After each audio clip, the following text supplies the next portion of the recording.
A royal feast was held in honor of the birthday of the Tetrarch in fortified Machaerus, east of the Bitter Sea.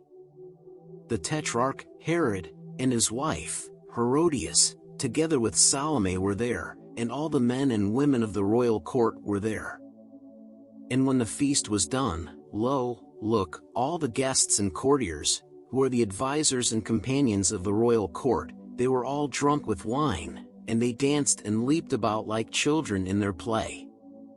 Salome, daughter of Herodias, came in and danced before the king. The beauty of her form, her grace and winning ways entranced the silly Herod, then half drunk with wine. He called the maiden to his side and said, "Salome, you have won my heart, and you may ask and I will give you anything you wish." The maiden ran in childish glee and told her mother what the ruler said. Her mother said, "Go back and say, 'Give me the head of John, the harbinger.'" The maiden ran and told the ruler what she wished. And Herod called his trusty executioner and said to him, "Go to the tower and tell the keeper that by my authority you come to execute the prisoner known as John." The man went forth and in a little while returned and on a platter bore the lifeless head of John, and Herod offered it unto the maiden in the presence of the guests.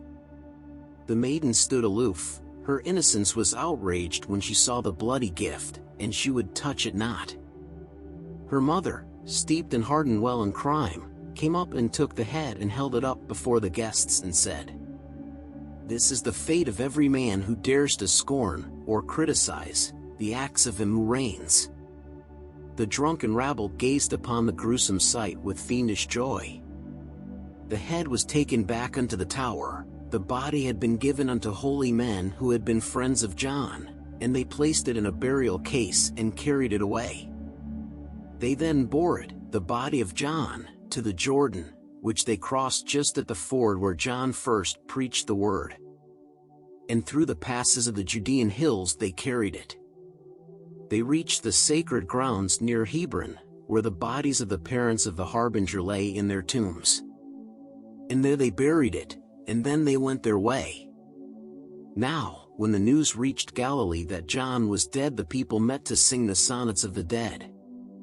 And Jesus and the foreign masters and the 12 took ship to cross the Sea of Galilee. A scribe, a faithful friend of John, stood by the sea. He called to Jesus and he said, "Rabboni, let me follow where you go." And Jesus said, "You seek a safe retreat from evil men. There is no safety for your life with me. For evil men will take my life as they have taken John's. The foxes of the earth have safe retreats, the birds have nests secure among the hidden rocks, but I have not a place where I may lay my head and rest secure." Then an apostle said, "Lord, suffer me to tarry here a while, that I may take my father, who is dead, and lay him in the tomb." But Jesus said, "The dead can care for those who die, the living wait for those who live. Come, follow me." The evening came, 3 boats put out to sea and Jesus rested in the foremost boat. He slept. A storm came on, the boats were tossed about like toys upon the sea.